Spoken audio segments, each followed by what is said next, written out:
सरस्वती दीक्षा प्रियंक सोलंकी।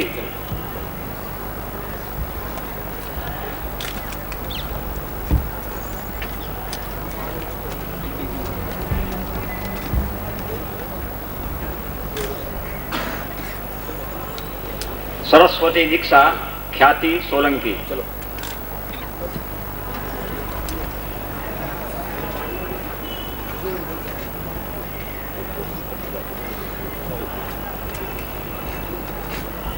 पंचवर्षीय पत्रिका सदस्यना आधार पर लक्ष्मी दीक्षा અને એક પૂજ્ય ગુરુદેવની ઈચ્છા હોય તે દીક્ષા ડોક્ટર S.K. ઉપાધ્યાય।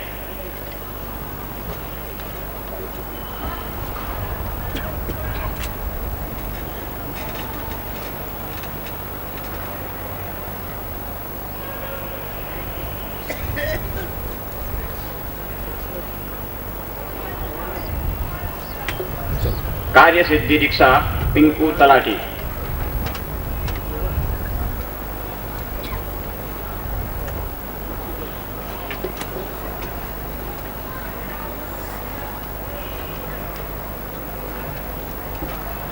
कार्य सिद्धि दीक्षा निरांत आर शाह।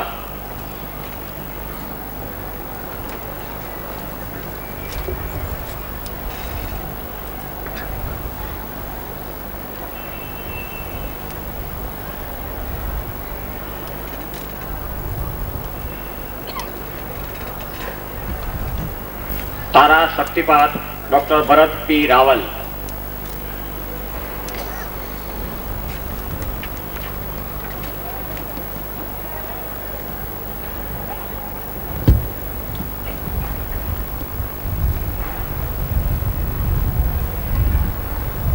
अति विशिष्ट महालक्ष्मी दीक्षा प्रकाश मनुभाई पटेल।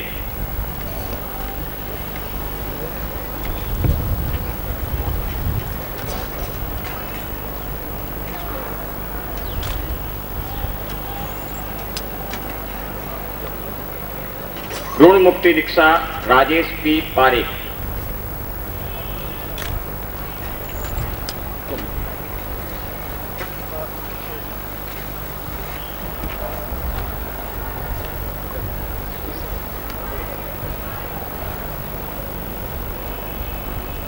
कार्य सिद्धि दीक्षा सुरेश नारायण त्रिपाठी।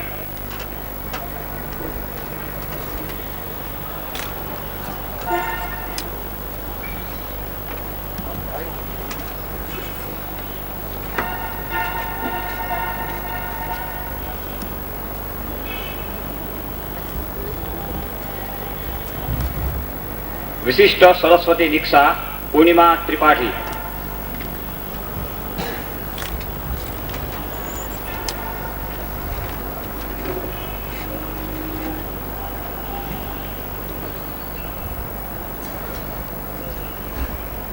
शीघ्र विवाह दीक्षा जागृति महेंद्रभाई पंड्या।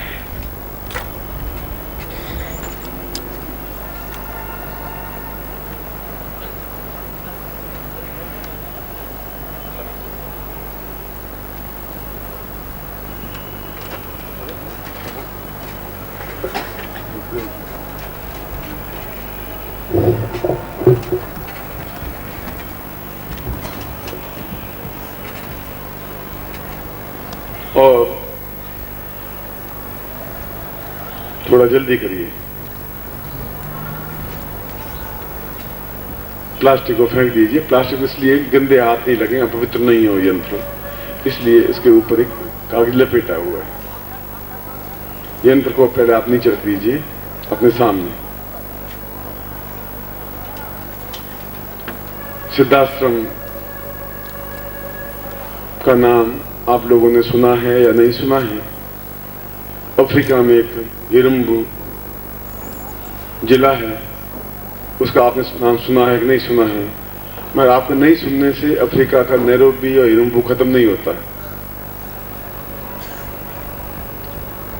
अमेरिका में एक 112 मंजिली इमारत है जो वर्ल्ड फेम है। आपने नाम सुना है कि नहीं सुना है?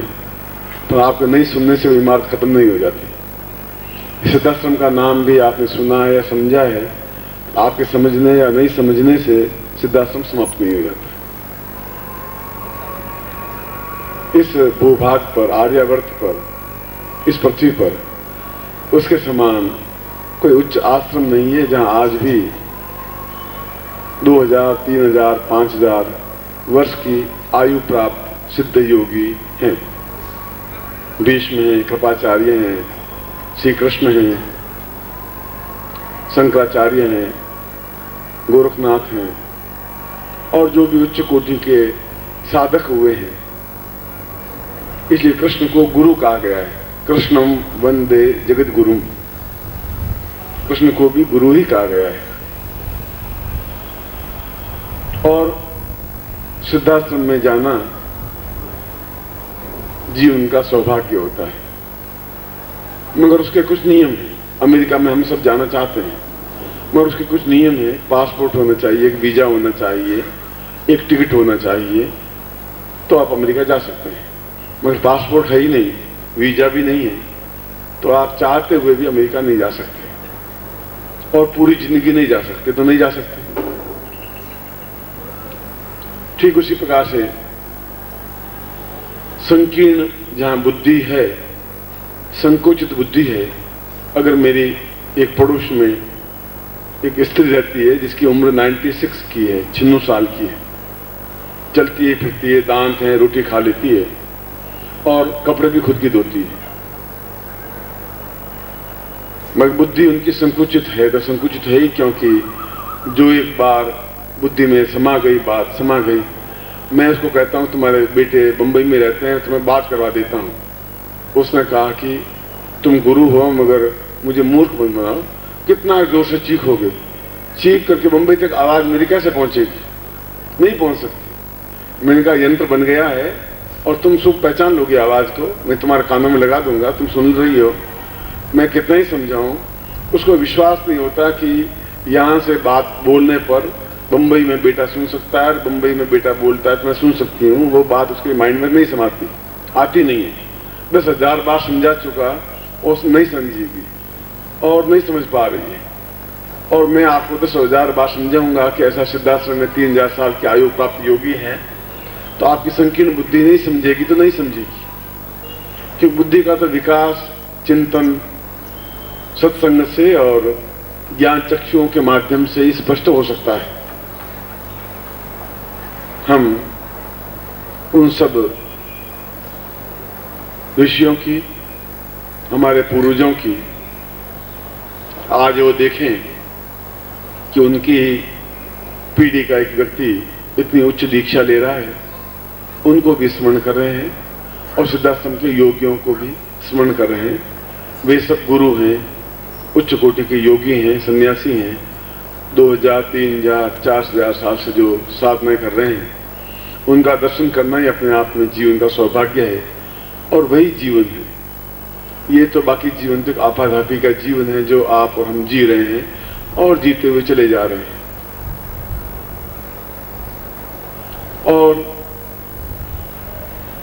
ऐसा एक्सपेरिमेंट भी किया है, आप भी कर सकते हैं। एक गंदी नाली में कीड़ा पड़ा हुआ, सफेद रंग का कीड़ा सा होता है। आप तिनके से इसको उठाइए, उसके ऊपर गंगा जल की बूंद डालिए तो धुल के साफ हो जाता है। फिर उसको गुलाब के फूल के ऊपर रखिए, वो तुरंत मर जाएगा। तो गुलाब के फूल को एहसास नहीं कर सकता, मगर उस तिनके पर उठा के वापस कीड़े नाली में डाल दीजिए, वो 2 साल तक जिंदा रह जाएगा। क्योंकि जो जहां है वह उस वातावरण में ही खुश है। उसे ऊंचे वातावरण में ले जाने पर उसको बड़ा दुख होता है, वह एकदम से एडजस्ट नहीं हो पाता है। एकदम से मैं तुम्हें उन सन्यासियों के बीच में ले जाता हूं तो शायद आप अपने मानस को एडजस्ट कर पाए, नहीं कर पाए। मगर उनका सत्संग, उनका आशीर्वाद भी अपने आप में, गणपति हमारे सामने नहीं है मगर फिर भी हमने स्मरण किया तो उनका आशीर्वाद हमें मिले। उनकी दोनों पत्नियां रिद्धि सिद्धि, उनके दोनों बेटे हैं सुख और लाभ, वे सब हमारे घर में विद्यमान हो, हमने उनको स्मरण किया है। हमारे पूर्वज, हमारे दादा परदादा नहीं है, फिर भी हम उसको स्मरण कर रहे हैं कि वे देखें कि उनकी पीढ़ी का ही कोई व्यक्ति इतनी उच्च कोटि की दीक्षा ले रहा है, एक गुरु मिला है, उनके द्वारा वे इस कार्य में संलग्न है। इसलिए वह सिद्धाश्रम पंचक है। मैं बोल रहा हूं और आप जिस प्रकार से मैं कहूं वैसा करेंगे। मेरे एक श्लोक बोलने के बाद फिर हम त्वमेव माता से बोलेंगे, फिर मैं दूसरे श्लोक। इस प्रकार से 5 श्लोक हैं जो जिंदगी के महत्वपूर्ण श्लोक हैं। और इस प्रकार की कैसेट, इस प्रकार का ज्ञान इस प्रकार की पुस्तकों में वर्णित है, पुस्तकें हैं। ये आप लोगों की इच्छा, आप लोगों का चिंतन, आप लोगों का विचार है कि वैसी पुस्तकें प्राप्त कर सकें, घर में ज्ञान हो। कोई जरूरी नहीं है कि लकड़ी 24 घंटे घर में लाभ होता ही है, न मालूम कब लकड़ी की जरूरत पड़ जाए, रखनी पड़ती है। हर चीज घर में कोई न कोई चीज रहनी पड़ती है। ऐसा ज्ञान भी आपके घर में रहना चाहिए। आज नहीं तो कल जरूरत पड़ेगी, कोई और मंदिर में कोई पुजारी होगी उसको जरूरत पड़ेगी, किसी पंडित को जरूरत पड़ेगी, कहीं हम भेंट देंगे तो ज्यादा उपयोगी हो पाएगी। वह ज्ञान है आपके पूर्वजों का, और इस प्रकार के ज्ञान के लिए आपको सहयोग देना चाहिए। वह आपके जीवन का कर्तव्य है। गणित करने से और कागज के नोटों से मोह करने से जिंदगी नहीं चलती। सुख मिलता है, ये लाइट लग रही है सुख है, ये पंखा चल रहा है सुख है, आनंद नहीं है। अगर आनंद ये होता तो बिड़ला जी भी रात को 1 बजे तक ट्रैंकुला नहीं लेते, नींद की गोली 2 बजे लेने के बाद सोते नहीं, दिन को तकलीफ नहीं पाते। वो बाजार से खरीद सकते थे नींद को, तो नींद बाजार में खरीदी नहीं जा सकती, वो तो भगवान की दी हुई चीज। ओम परम तत्वाय नारायणाय गुरुभ्यो नमः। ओम ह्रीं मम प्राण देह रोम प्रतिरोम चैतन्य जाग्रय ह्रीं ओम नमः। ओम भूर्भुवः स्वः तत्सवितुर्वरेण्यं भर्गो देवस्य धीमहि धियो यो नः प्रचोदयात्।